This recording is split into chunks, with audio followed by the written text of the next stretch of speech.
Hello everyone, welcome to my ST forever blog. পাতলা চুল ঘন, লম্বা এবং স্বাস্থ্যোজ্জ্বল করার জন্য আমি যেই তেলটি ব্যবহার করি সেটাই আজকে আপনাদের সাথে শেয়ার করব। তো আমার তেলটা বানানোর জন্য জবা ফুল প্রয়োজন, তাই আমি একটা জবা ফুল নিয়ে নিলাম। তারপর আমি নেব তুলসী পাতা। চুলের জন্য তুলসী পাতার গুণাগুণ তো সবাই জানে। তুলসী পাতা চুল পড়া বন্ধ এবং নতুন চুল গজাতেও সাহায্য করে, এছাড়া খুশকিও দূর করে। তারপর আমি নিয়ে নিলাম অ্যালোভেরা। আজকের ওয়েদারটা অনেক সুন্দর ছিল, তাই আমি একটা শর্ট ভিডিও নিয়ে নিলাম। আজ সকাল থেকেই ঝিরিঝিরি বৃষ্টি হচ্ছে, দিনটা ঠান্ডা, কয়েকদিন যাবত অনেক গরম পড়েছিল। তেলটা বানানোর জন্য আমি নিয়েছি অ্যালোভেরা, পেঁয়াজ, মেথি, কালো জিরা, তুলসী পাতা ও জবা। সবগুলো উপকরণই কিন্তু আমাদের চুলের জন্য খুবই গুরুত্বপূর্ণ। তারপর আমি নারকেল তেল দিয়ে দিলাম। সবগুলো উপকরণ একসাথে মিশিয়ে তারপর আমি ফুটিয়ে নিচ্ছি। খুব কম হিটে 10 থেকে 15 মিনিট ফোটালেই হবে। তো আমার তেলটা হয়ে গেছে। এখন আমি একটা ছাঁকনি দিয়ে তেলটা ছেঁকে নেব। যাদের চুলে খুশকি আছে এবং পাতলা পড়ে যাচ্ছে এবং ড্যামেজ হয়ে গেছে,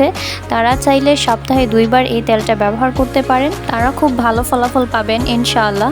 এইভাবে বোতলে করে তেলটা অনেকদিন সংরক্ষণ করে রাখতে পারবেন। আপনারা চাইলে এই তেলটাতে আমলকিও ব্যবহার করতে পারবেন। আমার কাছে ছিল না। তো আমার আজকের ভিডিওটা এই পর্যন্তই। আল্লাহ হাফেজ।